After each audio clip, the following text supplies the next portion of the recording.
You are watching Poonch Live. सामीन आदाब, आप देख रहे हैं पूंछ लाइव। सामीन, हमारा आज का प्रोग्राम मफाद आमा के लिए है, क्योंकि ख़िता पीर पंजाल में आवाम को मेडिकल सहूलियात इतनी मैसर नहीं हैं जितने कि बैरून रियासत।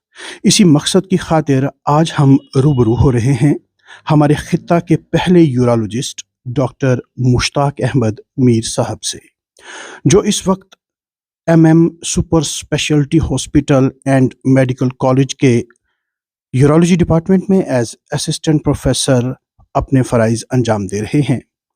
सामीन, हम आपको ये भी बताते चलें कि इनका ताल्लुक़ ज़िला पुंछ के तहसील मंडी गांव बाइला से है।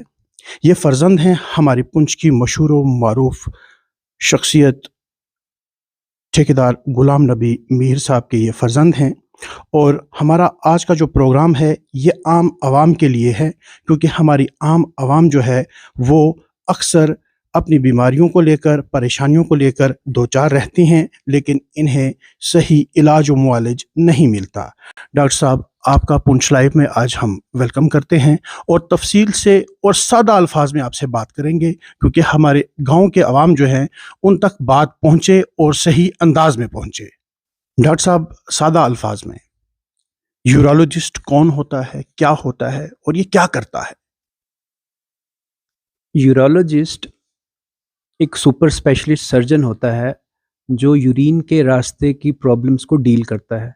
अब यूरिन का रास्ता जिसमें कि किडनी है, किडनी से निकलती हुई जो नली जिसको हम यूरेटर बोलते हैं, उसके बाद पेशाब की थैली है और पेशाब की थैली से हुए निकलती हुई नली जिसको हम यूरेथ्रा बोलते हैं, और इसके साथ साथ प्रोस्टेट के रिलेटेड प्रॉब्लम्स और गुप्त अंगों के रिलेटेड जो प्रॉब्लम्स होती हैं उनके लिए हम डील करते हैं। तो डॉक्टर साहब, ये यूरोलॉजिस्ट से कब कंसल्ट करना चाहिए, किस स्टेज पर जाके हम इनसे बात कर सकते हैं, अपनी प्रॉब्लम बता सकते हैं?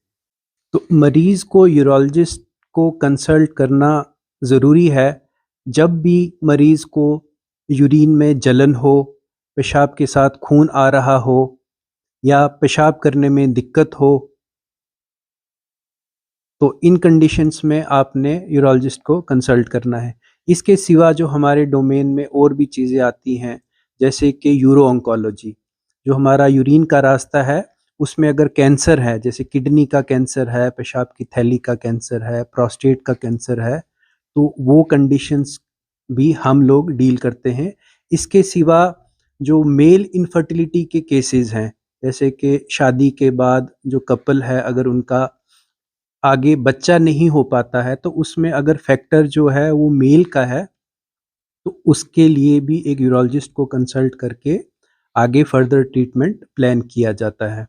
डॉक्टर साहब, हमारे यहाँ एक अक्सर प्रॉब्लम रहती है आवाम में प्रोस्टेट की, और जिसको लेकर अवाम जो है दो चार परेशानी में दो चार रहते हैं और यहाँ से जम्मू या यहाँ से श्रीनगर भागते हैं, लेकिन कोई हल नहीं निकलता।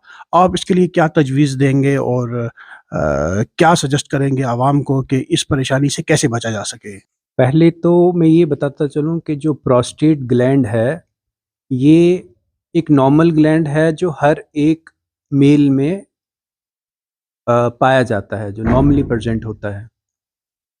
तो जब भी उम्र के साथ प्रोस्टेट अपना साइज में बढ़ता है, तो उससे जो पेशाब की थैली से निकलती हुई नली है उसमें वो रुकावट करता है, जिससे मरीज़ को प्रॉब्लम्स हो सकती हैं यूरिन पास करने में। इसके सिवा मरीज़ को रात को बार बार यूरिन पास करने के लिए उठना पड़ेगा, जिससे उनकी नींद भी ख़राब हो जाती है। उसके बाद जब उनको यूरिन पास करने की अर्ज होती है तो वो उसको ज़्यादा डिले नहीं कर सकते, उनको बहुत जल्दी ही वॉशरूम जाना पड़ता है, और कई बार ये कपड़ों में भी भीग निकल जाता है यूरिन उनका। तो उसके बाद मैं ये बताता चलूँ कि इसके सिवा प्रोस्टेट इनलार्जमेंट जब होता है तो उन मरीज़ों को यूरिन के साथ ब्लड भी आ सकता है, यूरिन बिल्कुल आना बंद भी पड़ सकता है। उसके सिवा इन मरीज़ों को पेशाब की थैली में पथरी हो सकती है और बार-बार यूरिन के इन्फेक्शन भी हो सकते हैं। तो अगर मरीज़ों को ऐसी प्रॉब्लम होती है, उसके बाद हम उनका प्रॉपर इवैल्यूएशन करते हैं, जैसे अल्ट्रासाउंड करा के ये देखा जाता है कि प्रोस्टेट साइज़ कितना बड़ा है, उसके बाद पेशाब की थैली में कुछ खराबी तो नहीं आई है, गुर्दों में सूजन तो नहीं आई है, पेशाब की थैली में कोई इन्फेक्शन या कोई पत्थरी तो नहीं बन रही है। और उसके बाद हम इन मरीज़ों को एक उनकी पेशाब की धार को जांचने के लिए एक यूरोफ्लोमेट्री टेस्ट करते हैं, जिससे हमें ये पता चलता है कि उनकी धार में कितनी खराबी आई है। तो इसमें ट्रीटमेंट के जो ऑप्शंस रहते हैं, हमारे पास मेडिकल मैनेजमेंट का भी ऑप्शन है, मतलब कि दवाइयों के ज़रिए से भी हम इनका इलाज कर सकते हैं। जो मरीज़ इन दवाइयों पे रिस्पॉन्ड करते हैं और उनका जो पेशाब का धार है उसमें इम्प्रूवमेंट होता है और पेशेंट बाद में कंफर्टेबल फील करता है, तो उन पेशेंट को हम फिर ये जो मेडिसिन्स हैं ये इन पे कंटिन्यू रख सकते हैं। और दूसरा ऑप्शन जो हमारे पास सर्जरी का होता है, अगर कोई मरीज़ ये जो मेडिसिन्स हैं उन पे रिस्पॉन्ड नहीं करता है, या जो पेशेंट नली पे ऑलरेडी डल चुका है, जब उनका यूरिन बंद हो जाता है, तो अगर वो मेडिसिन्स डालने के बाद भी खुद यूरिन नहीं पास कर सकते हैं, तो उस वक़्त फिर हमारे पास सर्जरी का ऑप्शन आता है। डॉक्टर साहब, एक प्रॉब्लम कह लीजिए या बीमारी कह लीजिए, जिससे आवाम जो है अक्सर पर्दा डालती है, बताती नहीं है, डॉक्टर को कंसल्ट नहीं करती, वो है पाइल्स। इसके यहाँ पर इस बीमारी के यहाँ बहुत सारे पेशेंट्स हैं जो जूझ रहे हैं, परेशान हैं, क्योंकि ऑपरेशन करवाते हैं, दवाई खाते हैं, लेकिन उनका ट्रीटमेंट जो है वो कंटिन्यू रहता है, लेकिन उन्हें फ़र्क नहीं पड़ता। आप उसके लिए क्या तजवीज़ करेंगे और क्या बताएँगे, उनको क्या सजेस्ट करेंगे जिससे इस चीज़ से भी बचा जा सके? जी, पहले तो ये जो पाइल्स की प्रॉब्लम है, इसके लिए काफ़ी हद तक जो हमारी डाइटरी हैबिट्स हैं, वो भी रिस्पॉन्सिबल हैं। जैसे कि आजकल हमारी जो खुराक है, ग़िज़ा है, वो काफ़ी हद तक चेंज हो चुकी है। तो अगर जो लोग जिनको अभी इनिशियल स्टेजेस के पाइल्स हैं, तो उनको हम कंज़र्वेटिव मैनेजमेंट, मतलब कि बिना सर्जरी के पहले कोशिश कर सकते हैं कि इसमें इम्प्रूवमेंट है। जैसे कि उनको क्या चेंजेस लाने हैं, सबसे पहले तो उनको एक चीज़ करनी है कि अपनी डाइट में जितना ज़्यादा सैलड, फ्रूट्स, वेजिटेबल्स वो ऐड कर सकें, वो ऐड करनी है। उसके बाद उनकी हाइड्रेशन काफ़ी इम्प्रूव करनी है उनको, मतलब उनको दिन को एटलीस्ट 3 साढ़े 3 लीटर तक पानी पीना है। और उसके बाद कोशिश करनी है कि कॉन्स्टिपेशन ना रहे।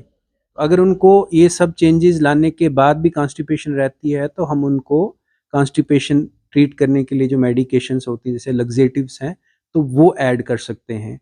अगर ये सब जो हमने मॉडिफिकेशंस बोली हैं और जो मेडिसिन्स हैं, वो सब यूज़ करने के बाद भी पेशेंट की जो प्रॉब्लम परसिस्ट करती है, तो या फिर वो हाई लेवल के पाइल्स हैं, जैसे ग्रेड 3, ग्रेड 4 हैं, तो उस वक़्त फिर हमको सर्जरी ही का सहारा लेना पड़ता है। डॉक्टर साहब, अब हम बात करते हैं, आप जहाँ पर इस वक़्त मौजूद हैं एमएम सुपर स्पेशलिटी हॉस्पिटल मौलाना अम्बाला में। डॉक्टर साहब, वहाँ तक कैसे पहुँचा जाए? क्योंकि एक गरीब आदमी को वहाँ तक का पहुँचना ही बड़ा दुश्वार हो जाता है, और उस पे गवर्नमेंट ने अब एक सहूलियत दी है आयुष्मान की। क्या वो वहाँ इम्प्लीमेंट होता है? और किस तरह से आप पुंछ के आवाम को, और ख़ासकर दूर-दराज के इलाका से जो गरीब आवाम है, उनको कैसे आप कहेंगे कि वो वहाँ कैसे पहुँचे और किस तरह से वो अपना ट्रीटमेंट वहाँ करवाएँ, और आप कि उनकी वहाँ पर किस तरह से हेल्प करेंगे? एट प्रेज़ेंट मैं एमएम मेडिकल कॉलेज में एज़ असिस्टेंट प्रोफ़ेसर की हैसियत से काम कर रहा हूँ, और मैं आप सबको ये बताता चलूँ कि हमारे जम्मू कश्मीर स्टेट के जो आयुष्मान कार्ड, या जिसको हम यहाँ पर गोल्डन कार्ड भी कहते हैं, तो वो फैसिलिटी के अंडर हमारे वहाँ ट्रीटमेंट किया जाता है फ्री में। तो ये हॉस्पिटल अम्बाला में है, तो वहाँ पहुँचने का आसान तरीका ये है कि जम्मू से ट्रेन पर अम्बाला कैंट में पहुँचा जाए, जिसमें कि हार्डली 6-7 घंटे लगते हैं, और अम्बाला कैंट से मौलाना तक, जहाँ पर ये हमारा हॉस्पिटल है, हार्डली 30 मिनट का बस का सफ़र है। तो ये मरीज़ जब वहाँ आएँगे, तो इनका बेसिक इवैल्यूएशन जो होता है, उसके बाद हम इनका जो आयुष्मान के अंडर अप्रूवल के लिए डॉक्यूमेंट्स सबमिट कर देते हैं, और जल्दी ही जैसे ही अप्रूवल आता है, और उसके बाद हम इनको सर्जरी करके, जो कि फ्री में की जाती है, और उसके बाद जब रिकवरी के बाद इनको हम वहाँ से डिस्चार्ज कर देते हैं।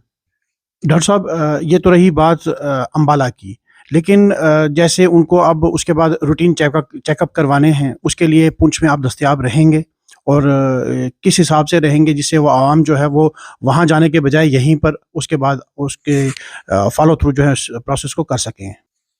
जी, तो मेरा तो नीयत ये रहता है कि खिदमत खल्क की नीयत से मैं पुंछ में विज़िट करता रहता हूँ। तो आगे मैं ये कोशिश करूँगा कि महीने में 1 बार विज़िट मैं यहाँ करूँ और उसमें जो भी मेरी स्पेशलिटी के रिलेटेड जो मरीज़ होंगे, उनकी इन्वेस्टिगेशन करके और उनका प्रॉपर डायग्नोसिस जब बन जाए, तो उन मरीज़ों को अगर वो मेरे पास वहाँ मुलाना में आते हैं अम्बाला में, तो वहाँ आयुष्मान और गोल्डन कार्ड के अंडर उनकी फ्री सर्जरी करा पाएँ हम आगे। डॉक्टर साहब, एक सवाल है कि किडनी स्टोन्स के रिलेटेड कि ऑपरेशन के बाद वो दोबारा से हो जाता है, तो इससे कैसे बचा जा सके और क्या प्रोसीजर रहेगा इसके लिए? जैसे कि किडनी स्टोन के रिलेटेड आपने क्वेश्चन किया है, सबसे पहले तो मैं ये बताता चलूँ कि ये जो किडनी स्टोन हमारे ये जो बेल्ट है, इसमें बहुत कॉमन प्रॉब्लम है और जब किडनी स्टोन्स हैं तो इसकी प्रेजेंटेशंस अलग-अलग तरीके की हो सकती हैं कि मरीज़ को पेन रहेगा, यूरिन में ब्लड आए या उनकी किडनी के फंक्शन में खराबी आए। तो अक्सर हम ये देखते हैं कि मरीज़ को स्टोन की पेन रहती है, जिसको वो नेग्लेक्ट कर देते हैं और सिर्फ़ दवाइयों का सहारा लेते हैं जिससे कि उनकी पेन तो रुक जाती है, लेकिन धीरे-धीरे उनकी किडनी का जो काम है वो बैठ जाता है और अल्टीमेटली वो किडनी नॉन फंक्शनल हो जाती है, उसमें फिर पस पड़ने लगती है और उसके बाद जो सर्जरी करनी पड़ती है, उसमें हम किडनी को बचा नहीं सकते हैं, उस वक़्त उस किडनी को रिमूव ही करना पड़ता है। कहने का गर्ज़ ये था कि एक छोटी-सी सर्जरी अगर हम टाइम पे करा पाते इस मरीज़ में, तो उसकी किडनी हम बचा सकते हैं। दूसरी बात ये है कि जो किडनी स्टोन्स की सर्जरीज़ हैं, वो मोस्टली एंडोयूरोलॉजिकल सर्जरीज़ होती हैं। अब एंडोयूरोलॉजी से ये गर्ज़ है कि यूरिन के रास्ते से ही छोटी-छोटी दूरबीन के ज़रिए ये सर्जरीज़ बिना कट के हो जाती हैं और पेशेंट की जो रिकवरी भी होती है, वो बहुत फ़ास्ट होती है। और एक सवाल आपने और किया था कि अक्सर लोग पूछते हैं कि हमने किडनी के स्टोन के लिए सर्जरी कराई और उसके बाद वो स्टोन फिर से बन गया, तो उसके लिए हम क्या करें? एक ये रूल है कि एक मरीज़ जिनको किडनी की पथरी हो, उनको अगले 10 साल के अंदर 50% रिकरेंस होने का रिस्क रहता है।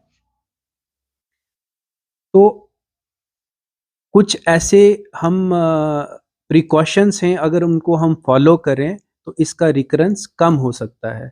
तकरीबन 50% रिस्क रिकरेंस का कम हो सकता है अगर मरीज़ पानी दिन में तकरीबन 3 से 4 लीटर पिएँ। इतना पानी पिएँ कि यूरिन जो है दिन में वो तकरीबन 2 से ढाई लीटर तक यूरिन पास करें। उसके बाद जो नॉन वेजिटेरियन डाइट है वो कम करनी है, अपना प्रोटीन इंटेक कम करना है। उसके बाद जो हम नमक यूज़ करते हैं, सॉल्ट इंटेक वो भी कम करना है। उसके बाद सब्जियाँ, फ्रूट, सैलड्स ये ज़्यादा लेने हैं और आजकल जो हमारे बच्चों में अक्सर देखा जाता है कि वो फ़ास्ट फूड की तरफ काफ़ी ज़्यादा अट्रैक्ट होते हैं। तो इसको भी अवॉइड करना है क्योंकि इनसे भी स्टोन बनने का जो खतरा है वो बढ़ जाता है। डॉक्टर साहब, पुंछ में कौन-कौन से स्टेशंस रहेंगे जहाँ पर हम इन मरीज़ों को ये बोल सकें कि भाई हम फलाँ तारीख पे फलाँ हॉस्पिटल में आप जो हैं डॉक्टर साहब से मिल सकते हैं? जी, अभी तो इस बार भी मैंने कोशिश की है कि रजौरी में ओपीडी किया है मैंने इस बार। वहाँ पर एनबी डायग्नोस्टिक सेंटर है जो मेडिकल कॉलेज के पास है, तो इंशाअल्लाह हर महीने एक विज़िट वहाँ पे मैं ज़रूर करूँगा और उसके बाद हमारे पुंछ में आयाना डायग्नोस्टिक सेंटर है, जो रेडियो स्टेशन के पास है और वहाँ पर भी हर महीने में एक विज़िट ज़रूर करूँगा उसके ज़िवा मैं आगे कोशिश करूँगा कि सुरनकोट के खित्ता में भी एक विज़िट पॉसिबल हो तो ज़रूर कर लूँ। नाज़रीन, ये थे son of soil doctor Mushtaq Ahmad Mir साहब, जिन्होंने तफ़सील से हमें इन बीमारियों के रिलेटेड बताया और उनके इलाज के लिए बताया। तो पूंछ में कहाँ-कहाँ इनका अब शेड्यूल रहेगा, वो भी ये इन्होंने ख़ुद बताया है। हमारा आज का प्रोग्राम मफ़ाद आमा के लिए था, क्योंकि आम आवाम तक ये इन्फॉर्मेशन पहुँचे, डॉक्टर साहब कब पूंछ आएँगे, कैसे आएँगे और क्या शेड्यूल रहेगा, यही हमारा मकसद था। आप देखते रहें पूंछ लाइव।